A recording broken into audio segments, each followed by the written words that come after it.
Oke, Bismillahirrahmanirrahim. Assalamualaikum warahmatullahi wabarakatuh.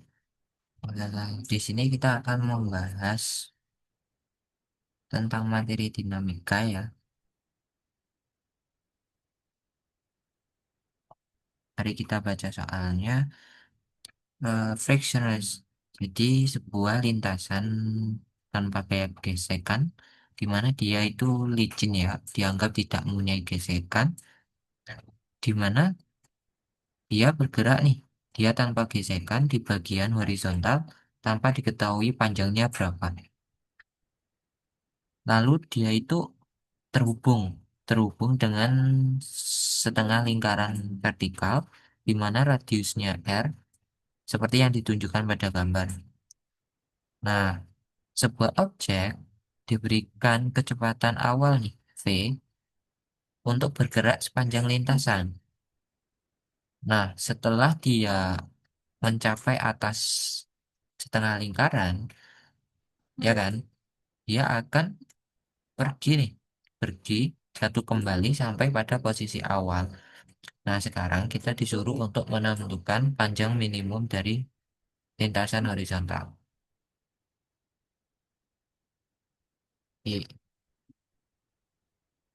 Jadi, kalau misal nih, eh, kalau kita tinjau dari awal ya, tidak ada gaya gesekan.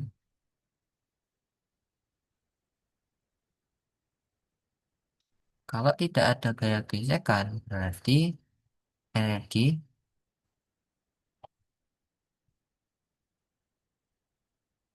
kekal di sepanjang lintasan kan.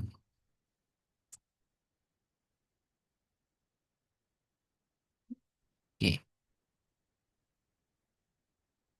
kalau kita amati nih, sebelum dia mencapai setengah lingkaran, dia akan bergerak dengan kecepatan V. Di sini itu tidak ada gaya gesek, tidak ada gesekan. Karena tidak ada gesekan, berarti otomatis sebelum dia bergerak ke lintasan setengah lingkaran, maka kecepatannya tetap V. Oke, setelah itu dia akan sampai di suatu titik di atas setengah lingkaran. Anggap saja kecepatannya apa? V, V0. Di mana ini R ya? Ini juga R. Sehingga di sini 2R. Nah, kalau kita tinjau lebih lanjut,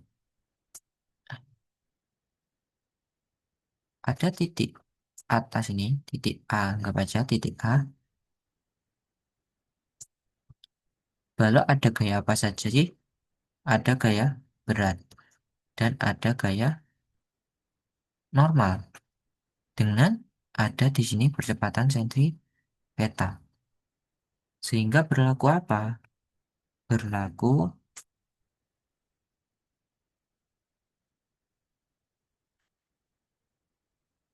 kita tinjau gaya pada sumbu Y itu sebagai gaya sentripetal sehingga massa kali percepatan sentripetal itu berapa?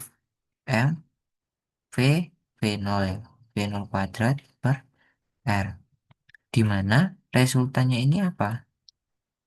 N ditambah massa dikali gravitasi sama dengan massa V0 kuadrat per R. Tetapi di sini ada apa yang ditanyakan? Di sini yang ditanyakan kita harus menentukan panjang minimum supaya dia dapat kembali ke titik posisi awal. Kalau kita mencari minimum,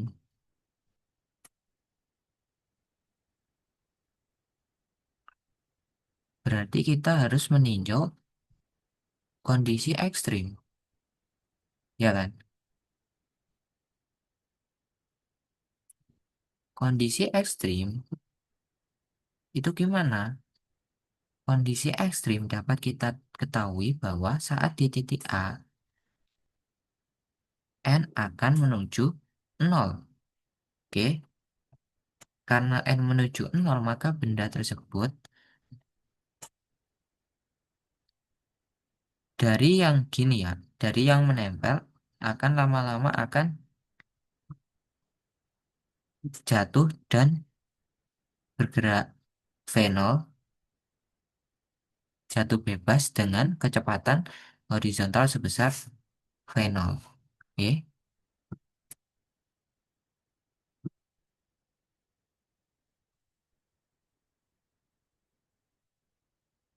setelah kita tahu nih titik ekstrim ini, maka kita dapat memasukkan kebersamaan tadi 0 ditambah massa G sama dengan mv0 kuadrat per R. Sorry, R kecil ya. R. Sehingga kita dapatkan apa ini? Kita dapatkan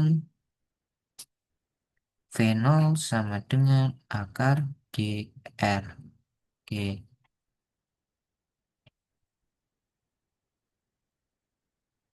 kita dapat nih informasi awal ya. V0 sama dengan akar GR. Tetapi, kita kan mau nyari panjang minimum ya. Nih, ini kita mencari ini. Anggap saja X lah ya.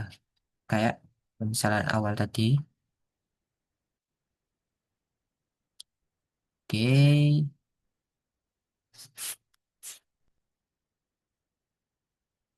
berarti kita tinjau saat dia jatuh dengan kecepatan horizontal sebesar V0.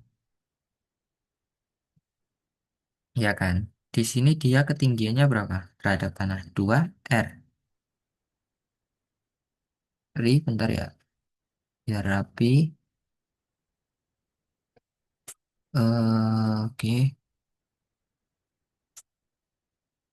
Nah, di sini kita mengetahui apa? Dapat kita cari waktu yang dibutuhkan dengan H sama dengan setengah GT kuadrat jatuh bebas. Oke, H di sini apa? 2 R setengah GT kuadrat. Maka kita dapatkan waktu yang dibutuhkan itu 4R per G. Atau T sama dengan 2 akar R per G. Setelah kita menentukan waktu, kita dapat menentukan panjang minimum berapa dengan V0 dikali waktu. Atau V0 dikali V2 akar R per G. Kita masukkan V0. V0 berapa tadi? Akar GR. Akar GR dikali 2 akar R per G. Sehingga kita dapatkan untuk X minimum itu 2 R.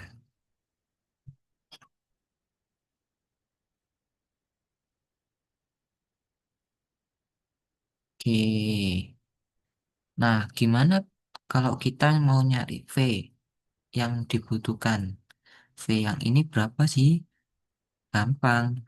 Karena kita sudah tahu nih V0-nya, kita tinjau secara energi. Tinjau energi,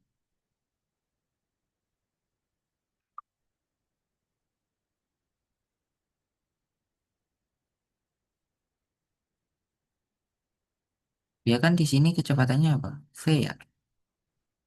Sedangkan di sini itu V0 dengan ketinggian 2R. Maka kita dapatkan setengah mv kuadrat energi awal nih. Ini 2, berarti kan energi mekanik di satu sama dengan energi mekanik di 2. Setengah mv kuadrat dengan acuan 0 ini ya. 0 Sehingga di sini berapa? Setengah MV nol kuadrat ditambah MG 2R. Oke. Jadi kita bisa coret MM ini dikali 2 semua, kedua, kedua ruas, sehingga V kuadrat sama dengan V nol kuadrat ditambah 4GR. Kita kan dapat V nol kuadrat itu GR ya. Berarti GR ditambah 4GR sama dengan 5GR. Oh, sorry ya, ini R kecil harusnya. 5GR. Sehingga V sama dengan akar 5GR. Oke.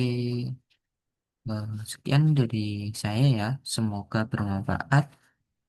Eh, Bila ada yang salah, bisa kita diskusikan. Mohon maaf ya jika ada yang kesalahan. Semoga selalu semangat dalam belajar. Terima kasih.